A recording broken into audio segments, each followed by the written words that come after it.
Chicago's Gilded Age saw its wealthiest families build opulent mansions that lined once prestigious streets.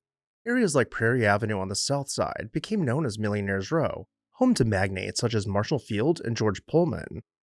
Up on the north side, the Gold Coast emerged after Potter Palmer built a castle-like home on Lakeshore Drive, attracting other affluent Chicagoans. These grand residences showcased ornate architecture, lavish materials, and the era's extravagant lifestyles. Yet as the decades passed, most of these mansions were lost. Hi everyone, Ken here. Hit that subscribe button and let's uncover Chicago's lost Gilded Age mansions. This video is brought to you in part by Victorian Society in America. More on them later. The Great Chicago Fire of 1871 had reduced roughly 3 square miles of the city to ash, destroying more than 17,000 buildings and leaving over 100,000 residents unhoused. Yet from that devastation came opportunity. Insurance payouts, new building technologies, and a surge of investment transformed Chicago into a laboratory of modern urban growth. Railroads radiated from the city in every direction, grain and lumber poured through its markets, and industry boomed along the river and lakefront. Newly minted fortunes were eager to display their permanence in stone and brick. In this environment, Chicago's wealthiest families set out to build homes that announced to the world that the city had not merely survived, but had triumphed over disaster.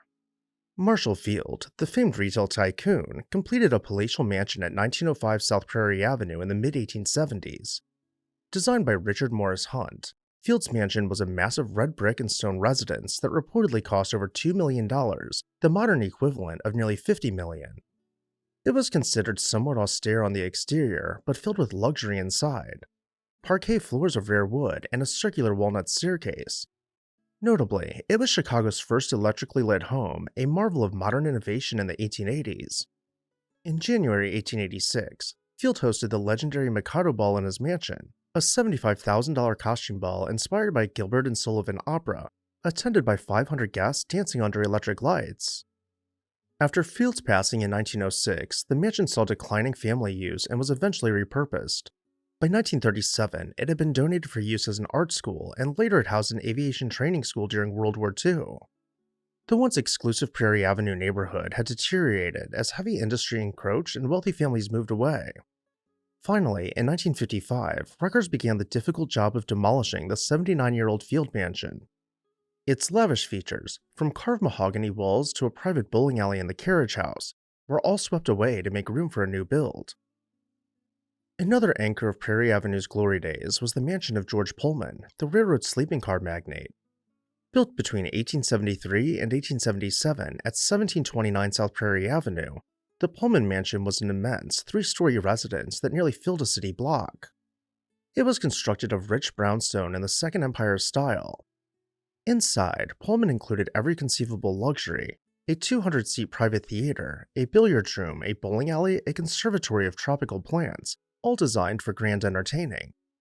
The Pullmans frequently hosted hundreds of guests for concerts and receptions in these opulent spaces, making the mansion one of Chicago's social epicenters of the late 19th century. The Pullman Mansion's fate reflected the neighborhood's decline. George Pullman passed in 1897, and his widow Harriet Pullman stayed on in the mansion until her own passing in 1921. By the early 1920s, Prairie Avenue was no longer fashionable. Factories and warehouses had encroached, and most wealthy residents had departed. Accordingly, Pullman's daughters held a 3-day estate auction in 1921, opening the mansion to public crowds for the first time as they sold off its luxurious contents. After the auction, in the summer of 1922, the once grand Pullman Mansion was demolished. Today, nothing remains of the Pullman Mansion. Only historical markers recall the lavish home that anchored Prairie Avenue's Gilded Age heyday. Not all Gilded Age showplaces stood on Prairie Avenue or the north side. John G. Shedd, who succeeded Marshall Field as president of Field & Company, built his own palace on the south side. Completed in 1896 at 4515 South Drexel Boulevard, Shedd's mansion was a French Gothic fantasy on a grand scale. The 24-room residence was designed as a turreted stone chateau, with twin conical turrets, a medieval-inspired gray limestone facade, and carved fleur-de-lis decorations on its walls. As the surrounding neighborhood transitioned in the mid-20th century, the house was eventually vacated and dismantled, and by the 1960s, the mansion had been demolished. Perry H. Smith, a railroad tycoon and early Chicago civic leader, constructed one of the city's most extravagant post-fire mansions on what was then known as Pine Street. Completed in the mid-1870s at the northwest corner of modern-day Michigan and Huron, Smith's mansion was just a short stroll away from the Chicago Water Tower. The three-story facade was built of Joliet marble, a light limestone, and the interior details were reportedly over-the-top in luxury. Visitors marveled at a grand staircase made of ebony, inlaid with gold leaf, and a dining room whose carved wood paneling featured lifelike depictions of rabbits, ducks, and prairie chickens as hunting trophies. Such bespoke details made the Perry Smith residence famous throughout the Midwest for its lavish design. However, the Perry H. Smith mansion had a relatively short life. In the 1910s, Chicago undertook a monumental project to transform Pine Street into the Grand North Michigan Avenue Boulevard, complete with the new Michigan Avenue Bridge. Around 1918, the house was torn down to allow for the project to move forward. Its demolition was part of making way for what would become the Magnificent Mile Commercial District. The McCormick family, famed for their invention of the mechanical reaper and dominance in agricultural machinery, once clustered in a downtown enclave so full of their residences it was nicknamed McCormickville. At its center stood the Cyrus McCormick Sr. mansion, a massive brownstone at 675 North Rush Street, completed in 1879. Cyrus Hall McCormick Sr. began building this home in 1875, only a few years after the Great Chicago Fire destroyed his previous house. The result, finished in a high Victorian style, was one of Chicago's most impressive private homes of the 19th century. It was a towering, three-story mansion of Lake Superior brownstone with a mansard roof and a prominent tower. Inside, Cyrus McCormick and his wife Nettie filled the home with fine art and hosted elegant social and charitable gatherings. For decades after Cyrus Sr.'s passing in 1884, Mrs. Nettie McCormick continued to live here, gaining renown for her philanthropic work. By the mid-20th century, however, this house had become a relic in a changing city. After Nettie's passing in 1923, the house saw only sporadic use by the family. The surrounding McCormickville neighborhood, roughly today's River North area, transitioned from an elite residential enclave to a more commercial district, and grand houses gave way to shops and parking lots. In 1949, the Chicago Tribune reported the once lively McCormick Mansion stood melancholy and largely empty, with its porte-cochere already removed. And by 1954, Cyrus McCormick's 75-year-old house was completely torn down. Now, Cyrus McCormick Jr. also resided in the McCormickville compound at 50 East Huron. In 1914, he hired architects Schmidt, Garden, and Martin with designer Lawrence Buck to significantly expand and remodel an older house that had been in the family. After Jr.'s passing in 1936, the fate of the house followed the familiar pattern of other Gilded Age mansions. His second wife, Alice Holt McCormick, eventually decided to bring the old mansion down. By the 1950s, the surrounding near North Side land had grown extremely valuable for new uses, and the costly mansion, now empty of the original family, faced an uncertain future. In 1955, Alice McCormick had the main house demolished, ending nearly 80 years of McCormick ownership on the site. The once grand lot was redeveloped in the following years. Notably, the American Library Association chose the location for its new headquarters. A modern office building opened in 1963 rose where the McCormick Mansion had stood. Perhaps the most famous of Chicago's lost mansions was the Potter-Palmer Mansion, often dubbed Palmer Castle for its fortress-like appearance. Potter Palmer, the wealthy retail magnate and real estate developer, built this landmark as a gift to his wife Bertha. Construction began in 1882 on a prime parcel at 1350 North Lakeshore Drive, and the mansion was completed by 1885 at a cost of over $1 million. Designed by architects Henry Ives Cobb and Charles Sumner Frost, the Palmer Mansion was the largest private residence Chicago had ever seen. Its style was an eclectic mix described as early Romanesque revival with Norman Gothic elements, essentially a giant stone castle along the lakeshore. The exterior was clad in dark, liver-colored sandstone with massive turrets, crenellated rooflines, and a monumental arched entrance. Locals were awestruck by the home's scale, with about 42 rooms, including art galleries, a grand dining hall, a two-story ballroom, and a conservatory. The Palmers filled their castle with fine European furnishings and art, with the most prized being Bertha Palmer's impressive French Impressionist art collection. The mansion's grandeur and its location overlooking Lake Michigan firmly established the surrounding area as Chicago's Gold Coast, an exclusive new neighborhood of the rich. In fact, the Pullman Mansion's construction is credited with launching the Gold Coast. It demonstrated that Chicago's elite could rebuild anew on the north side after the fire, far from Prairie Avenue. Palmer Castle remained in the family until the mid-20th century. Bertha Palmer passed away in 1918, and the Palmer sons maintained the house for some years, but by the 1930s it was largely unoccupied. A structure of that size was increasingly impractical to keep as a private home. Finally, in the early 1950s, the Palmer Mansion was demolished. The decision was met with some nostalgia as the castle had stood for 65 years and was an icon of old Chicago, but progress prevailed. In its place, a high-rise luxury apartment turned condominium building was constructed in the early 1960s. Before we head on to our next lost mansion, a quick word about the sponsor of today's video, Victorian Society in America. Are you captivated by historic architecture? Want to explore, learn, and dive even deeper into the past? With the Victorian Society in America, you'll have the chance to travel to American cities and tour stunning 19th century buildings, pursue learning through internationally acclaimed summer programs in American cities and abroad, including Chicago, Newport, and London to name a few. Additionally, members will enjoy a free subscription to 19th Century, the semi-annual publication packed with articles on art, architecture, preservation awards, and book reviews. Visit the website below in the video description and become part of the Victorian Society in America today. Thank you, Victorian Society in America, for sponsoring this video. Now back to our tour. One of the last great Gold Coast mansions to fall was the Bordon Mansion, a splendid French chateau-inspired residence that once stood at the corner of Lakeshore Drive and Bellevue Place.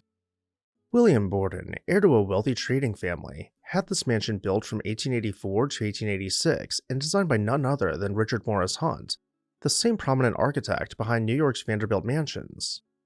Hunt designed Borden's home in the chateauesque mode, emulating a French Loire Valley castle. The facade was composed of smooth-faced Bedford limestone blocks, with dramatic steep roofs and an array of carved dormers, turrets, and finials adorning the skyline. European craftsmen were said to have provided hand-carved stone ornamentation for the windows, entrance, and roofline, giving the house an air of old-world elegance. Inside, the mansion boasted over 20 richly appointed rooms, finished in fine hardwoods and marble. A grand staircase of carved wood greeted visitors in the foyer, and every room remained frozen in 19th century splendor well into the 20th century. The Borden family occupied the house continuously from the 1880s onward, meaning the interior decor was little altered over time. By virtue of its architectural pedigree and lavish detail, the William Borden Mansion was considered one of Chicago's finest Gilded Age homes. It stood directly across from the equally grand Edith Rockefeller McCormick house, which we'll be seeing shortly. William Borden's descendants finally sold the property in the early 1960s as high-rise development pressures mounted on the Gold Coast. In 1962, this last of the French chateau was demolished. Preservation photographer Richard Nicol documented the teardown in poignant images, capturing the mansion's ornate interiors just before the wreckers smashed them. The limestone facade, with its turrets and Gothic details, was reduced to rubble in a matter of days. Today, Carlisle Condominium Tower stands on its site, a modern luxury residence replacing the 19th century one.